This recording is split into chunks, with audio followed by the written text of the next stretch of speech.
ವಿಕಸಿತ ಭಾರತ ನಿರ್ಮಾಣದ ದಿಸೆಯಲ್ಲಿ ದೇಶ ಸರ್ವಾಂಗೀಣ ಅಭಿವೃದ್ಧಿಯತ್ತ ಸಾಗುತ್ತಿದ್ದು ಅದರ ಮುಂಚೂಣಿಯಲ್ಲಿ ರೈಲ್ವೆ ಇಲಾಖೆ ಇದೆ ಎಂದು ಕೇಂದ್ರದ ರಾಜ್ಯ ರೈಲ್ವೆ ಖಾತೆ ಸಚಿವ ವಿ ಸೋಮಣ್ಣ ತಿಳಿಸಿದರು. ದಾವಣಗೆರೆ ತಾಲೂಕಿನ ಆನಗೋಡು ರೈಲ್ವೆ ನಿಲ್ದಾಣದಲ್ಲಿ ಮಾಧ್ಯಮದವರ ಜೊತೆ ಮಾತನಾಡಿದ ಅವರು, ಪ್ರಧಾನಿ ನರೇಂದ್ರ ಮೋದಿ ನೇತೃತ್ವದಲ್ಲಿ ಹಳೆಯ ರೈಲ್ವೆ ಕಾಮಗಾರಿಗಳಿಗೆ 52,000 ಕೋಟಿ ಬಿಡುಗಡೆ ಮಾಡಲಾಗಿದೆ. ಅದರಲ್ಲಿ ದಾವಣಗೆರೆ, ಚಿತ್ರದುರ್ಗ, ತುಮಕೂರು ರೈಲ್ವೆ ಮಾರ್ಗಕ್ಕೂ ಆದ್ಯತೆ ನೀಡಲಾಗಿದ್ದು, ಈ ಯೋಜನೆಗೆ ಎಂದೇ 7,800 ಕೋಟಿ ಅನುದಾನ ಮಂಜೂರಾಗಿದೆ ಎಂದು ತಿಳಿಸಿದರು. ಈ ರೈಲ್ವೆ ಯೋಜನೆಗೆ 2,000ಕ್ಕೂ ಹೆಚ್ಚು ಎಕರೆ ಭೂಮಿ ಒಳಪಟ್ಟಿದ್ದು, ಈಗಾಗಲೇ 264 ಎಕರೆ ಹೊರತುಪಡಿಸಿ ಉಳಿದ ಜಮೀನು ಸ್ವಾಧೀನ ಪ್ರಕ್ರಿಯೆ ನಡೆಯುತ್ತದೆ. ಇನ್ನೆರಡು 3 ತಿಂಗಳಲ್ಲಿ ಭೂ ಸ್ವಾಧೀನ ಪ್ರಕ್ರಿಯೆ ಪೂರ್ಣಗೊಳ್ಳಲಿದೆ ಎಂದರು. ಇದೇ ವೇಳೆ ಜಲಜೀವನ್ ಮಿಷನ್ ಯೋಜನೆ ಕುರಿತು ಮಾತನಾಡಿದ ಅವರು, ಮೇಲ್ಮಟ್ಟದ ಅಧಿಕಾರಿಗಳ ಹಸ್ತಕ್ಷೇಪ ಕಡಿಮೆ ಮಾಡಿ ಗ್ರಾಮ ಪಂಚಾಯಿತಿ, ಪುರಸಭೆ ಹಾಗೂ ನಗರಸಭೆ ಮಟ್ಟದಲ್ಲೇ ಯೋಜನೆ ಜಾರಿಗೆ ತರಲು ಕ್ರಮ ಕೈಗೊಳ್ಳಲಾಗುತ್ತದೆ. ಸಮಗ್ರ ಸರ್ವೆ ನಡೆಸಿ ಯೋಜನೆ ಪುನರ್ ವ್ಯವಸ್ಥೆ ಮಾಡುವ ಬಗ್ಗೆ ಕೇಂದ್ರ ಮಟ್ಟದಲ್ಲಿ ಚರ್ಚೆ ನಡೆದಿದೆ ಎಂದರು. ये भी यहाँ से क्यों बना है? वही एक्स्ट्रा लाइन बनाएगा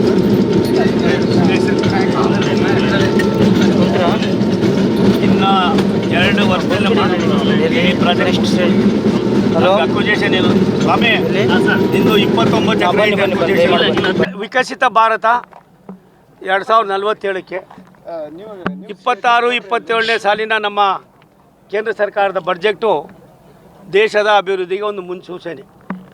ರಾಷ್ಟ್ರದ ಪ್ರಧಾನಮಂತ್ರಿ ನಮ್ಮೆಲ್ಲರ ನೆಚ್ಚಿನ ನಾಯಕರಾದ ನರೇಂದ್ರ ಮೋದಿಯವರು ಈ ದೇಶದ ಸರ್ವಾಂಗೀಣ ಅಭಿವೃದ್ಧಿಯಲ್ಲಿ ದಾಪುಗಲ್ಲನ್ನು ಹಾಕ್ತಕ್ಕಂಥದ್ದಕ್ಕೆ ಎಲ್ಲ ಸೆಕ್ಟರ್ನಲ್ಲೂ ಕೂಡ ಭಾರತ ದೇಶದ ಸರ್ವಾಂಗೀಣ ಅಭಿವೃದ್ಧಿಯಲ್ಲಿ ಎಷ್ಟು ಇಲಾಖೆಗಳಿಂದ ಅಭಿವೃದ್ಧಿ ಆಗ್ಬೋದು ಆ ಎಲ್ಲ ಇಲಾಖೆಗಳಿಗೂ ಕೂಡ ಅಭಿವೃದ್ಧಿ ಕೊಡ್ತಕ್ಕಂಥದ್ದಕ್ಕೆ ಒಂದು ವಿಕಸಿತ ಭಾರತ್ 2047 ಮಾಡಿದ್ದಾರೆ.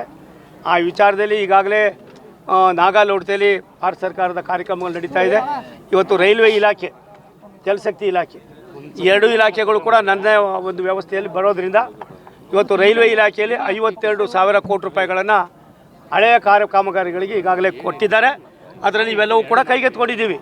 ಇದರೊಳಗೆ ಬೆಂಗಳೂರು, ತುಮಕೂರು, ದಾವಣಗೆರೆ, ರಾಯದುರ್ಗ, ತುಮಕೂರು, ಬೇರೆ ಬೇರೆ ತಾಳಗುಪ್ಪ ಯಾವ್ಯಾವುದಿದೆ ಎಲ್ಲ ತೊಗೊಂಡಿದ್ದೀವಿ. ಅದಲ್ದಿರೇ ಈ ವರ್ಷಕ್ಕೆ 7,800 ಕೋಟಿ ರೂಪಾಯಿಗಳನ್ನು ಇದಕ್ಕೋಸ್ಕರ ಕೊಟ್ಟಿದ್ದಾರೆ. ಇವತ್ತು ಅಮ್ಮವ್ರು ಹೇಳಿದ್ರು ಟಾಯ್ಲೆಟು ಮತ್ತೊಂದು ಮಗದೊಂದು.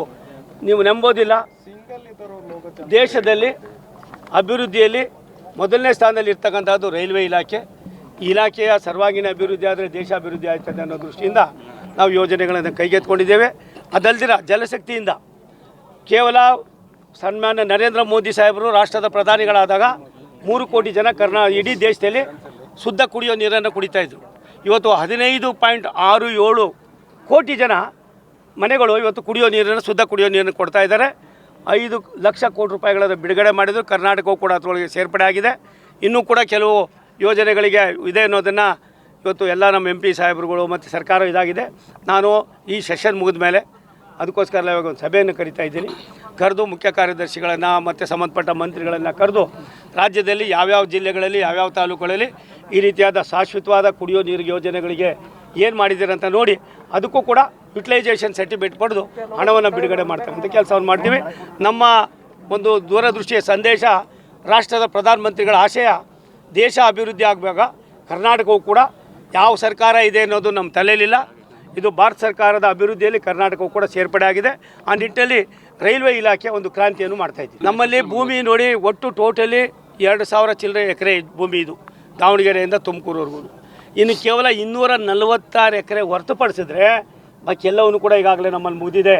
ಅದು ಅದರೊಳಗೆ 211 ಎಕರೆ ಒಂದೇ ಕಡೆ ಇದೆ. ಅದು 111 ಎಕರೆ ಚಿತ್ರದುರ್ಗ ಇದೆ. ಇನ್ನು ಬಾಕಿದೆಲ್ಲ ಆಗ್ತದೆ. ಇನ್ನು 2-3 ತಿಂಗಳಲ್ಲೇ ಇದರ ಪ್ರೊಸೆಸ್ ಎಲ್ಲ ಮುಗಿಸಿ ನಾನು ಇದಾದ ಮೇಲೆ ಚಿತ್ರದುರ್ಗದಲ್ಲಿ ಒಂದು ಸಭೆ ಮಾಡ್ತಾಯಿದ್ದೀನಿ, ಸಿರಾದಲ್ಲಿ ಮತ್ತೊಂದು ಸಭೆ ಮಾಡ್ತಾಯಿದ್ದೀನಿ. ಎಲ್ಲವನ್ನು ಕೂಡ ಮಾಡಿ 3 ದಿನ ಆಯಿತು ನಾನು ಇವತ್ತು ಈ ಯೋಜನೆಗಳನ್ನು ಕೈಗೆತ್ಕೊಂಡು ತುಮಕೂರು, ದಾವಣಗೆರೆ, ಚಿತ್ರದುರ್ಗ ಒಂದೇ ನಾಣ್ಯದ 2 ಮುಖಗಳಾಗಿ ಅಭಿವೃದ್ಧಿ ಆಗಬೇಕು ಅನ್ನೋದು ನಮ್ಮ ಬಯಕೆ ಆಗಿದೆ. ಆ ನಿಟ್ಟಿನಲ್ಲಿ ನಾವು ಕಾರ್ಯಕ್ರಮ ಹಮ್ಮಿಕೊಳ್ತೀವಿ. ನಿಮ್ಮ ಗಂಟೆ ಕೂರಿಸಿದೆ ಮಧ್ಯದಲ್ಲಿ ನಿಮ್ಮೊಂಚೂರು ಮಾಹಿತಿ ಕೊಡಪ್ಪ ಅಂತ ನೀವು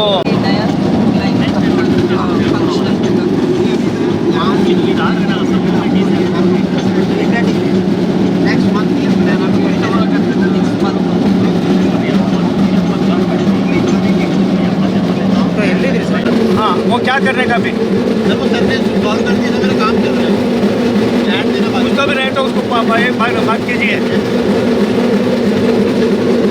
होगा होगा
ಬರ್ತಾರೆ ಜಮಾಯಿಸಿ. ಹಾಂ, ಎಲ್ಲೆಲ್ಲಿ ಕೇಳಿದರೆ ಎಲ್ಲ ಕಡೆ ನಾವು ಅಪ್ರೂವ್ ಆಗಿವೆ.